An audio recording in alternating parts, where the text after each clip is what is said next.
Hello everyone. This is a remake of my how to make gacha reaction videos from my previous channel that I uploaded around like 3 years ago. Holy shit. If you're wondering why I am uploading this video on a different channel, I couldn't access my first channel because I lost my account link to it. So, this is sort of a comeback video, I suppose.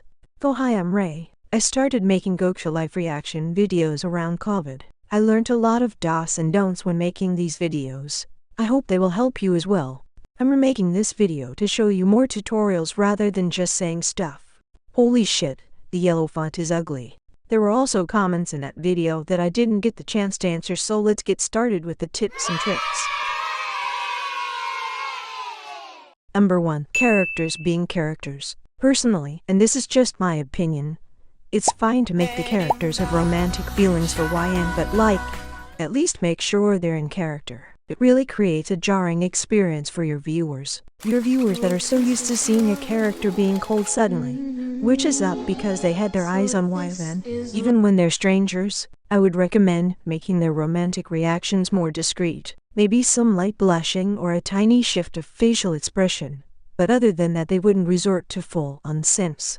I hate to break it to you guys, but YN is not necessarily Bob the Builder to fix their trauma by having love powers. Also, especially if the characters have never met YN, I personally think it's odd if well-written characters suddenly change just because of some person they see on a screen. I don't really think they would have a crush on YN, and that is like Raiden Shogun, especially if they have never seen powers before. But if the character has an established relationship with YN already, then you can take some creative liberties by showing a bit more platonic or romantic side to them. But these are my opinions at the end of the day. When I make these videos, I often try to make it as realistic and sensible as possible. Number 2. Lore. In many of my recent reaction videos from a year or two ago, I often include some form of lore. But what do I mean by lore? For me, lore is just to give a reason why the characters are reacting to YN. I know this is a really painful thing to think about because a lot of the times, even when I started out earlier, we as creators would just hold the characters hostage and force them to watch YN, some random stranger. But I personally found it rather generic after using that trope for some time. For example, in my Ninjago reacts to the YNs, I blended in the world building of Ninjago and JK. Ninjago characters react to the YNs because they will be doing missions with them from now on, and Master Wu wants them to understand their backgrounds. Does it sound rather simple? Yes, but it still makes sense to a certain extent. It sounds hard, and yet it can be, but it's fun to make your own world building of two of your favorite fandoms. Number 3. Strategize. Wait, what the hell does it mean to strategize a gacha video?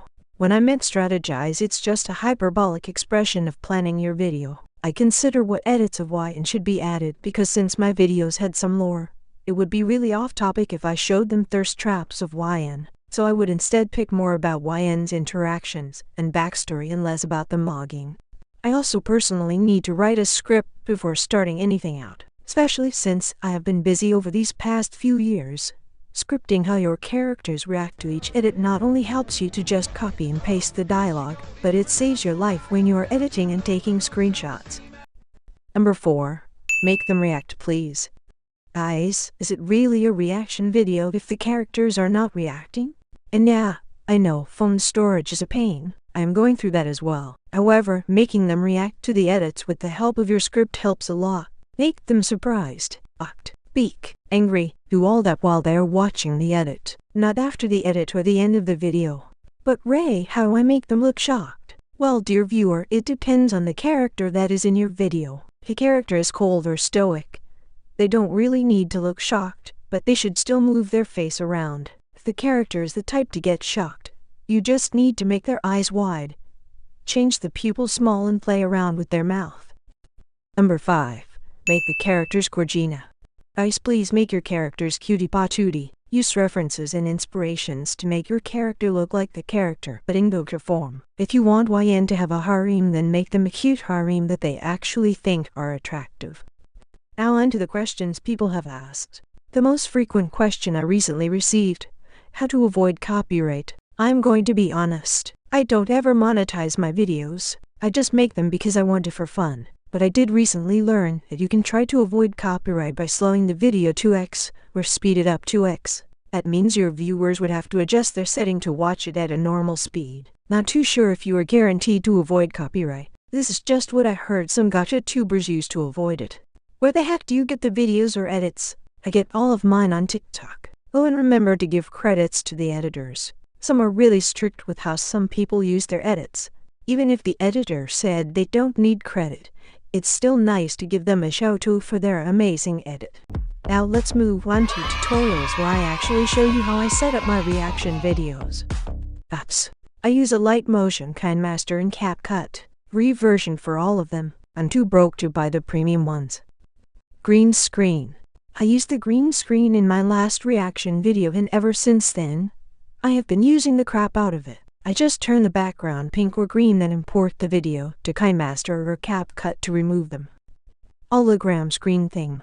Ever since I used green screen, I also made this hologram screen thing. You can find these by using the video effect and sticker from KineMaster, or you can just get them from YouTube green screen videos. Then add your video behind it and boom, you got the hologram effect. Background. For background, I just search for them from Pinterest. I also use shader tutorials for light motion to make the video pretty to watch. Also fun extra fact with the light motion watermark. You can get rid of it by going to CapCut and using the splice option to crop it out by downloading your video twice with one watermark on top and the other watermark at the bottom and overlay it together. Thank you so much for watching. I hope these tips and tutorials helped. Just put your questions in the comment section if I missed out on anything. Have a great day.